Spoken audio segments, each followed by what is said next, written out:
Hey, what's up guys? Welcome back. Mike back with another video, and today we'll be taking a look at the iContex. iContex? I think that's how you pronounce it. It's a 4K action camera.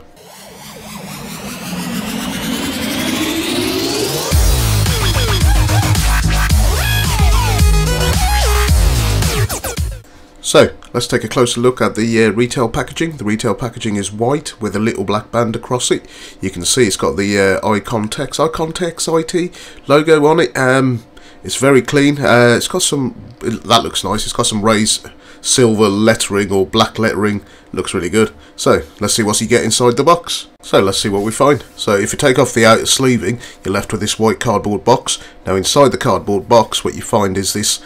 Well, that's quite good. Now, this is like a really high grade, some kind of foam. As you can see how thick it is, I'm applying a lot of pressure. That's how electronics should arrive, you know, especially cameras like this. So the camera comes built inside its waterproof housing. Now, the waterproof housing quickly looks of a really good quality, but we'll take a look at that later. Here you go, look at that.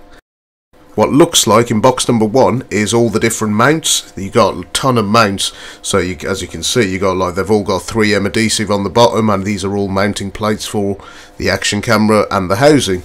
Now, as for a detailed look at the accessories, there you go. This is what you get. You get pretty much what you get with most action cameras, minusing the head strap and the chest mount. Now, I just want to quickly touch on the quality of the actual waterproof casing. It looks very similar to that of a GoPro. It's not the old ones with a little wire clip where the top part loops over. This thing's got like a proper plastic slide lock, and it does actually genuinely feel really robust and well made. So guys, let's take a closer look. On the front, as you can see, it's all rubber sealed. Now, the whole thing has got this rubber silicone coat. Fantastic. On the front, we've got the power button and the iContex logo. On the top, we've got this rubber silicone again. It's all pitted and textured. You got the power on button and an LED indicator light.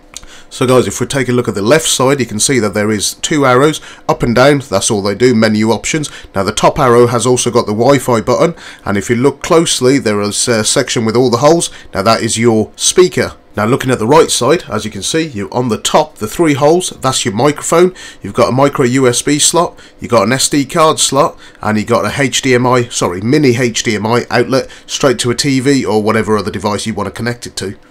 On the base of the device, again, rubber textured, you've got this little sliding lock. Click it and the base flicks off, so be careful you don't lose it. The battery is housed in there, and it's a 950 milliamp battery. So that's enough of the boring stuff. Now let's pit this against the Yi action camera, which is one of my favourite action cameras under £100. I'm going to strap this to an RC toy, both of them on a little rig, and we're going to test the video footage. After that, we'll take a look at the menus and the rest of the settings. Just to give you something to go on, now this is a test clip that I recorded in my studio, and as you can see, this is recording in 60 FPS, and the picture clarity and the distortion levels of just moving the camera around, there is next to nothing. The quality is superb, and I've got no complaints. So guys, let's carry on with building our rig. So I'm going to mount these two cameras onto the RC toy and head on down to the local park.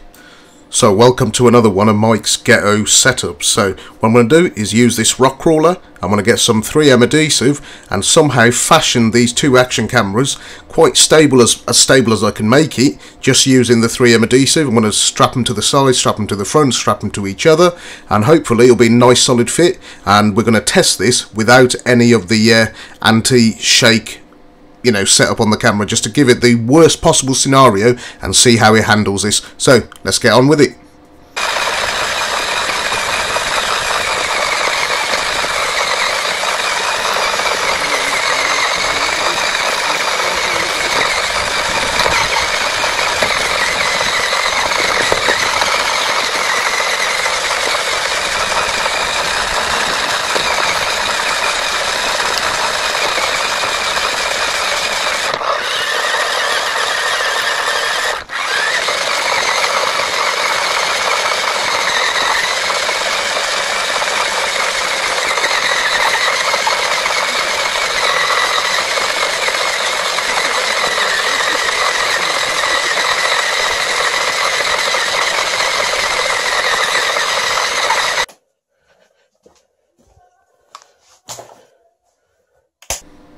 So guys, before I give you my final thoughts on this camera, so What I'm going to do now is go through the menu options. So as you go through the menu options, if you press the power button, it takes you into the menu setup. So the very first thing that you see on the top is resolution.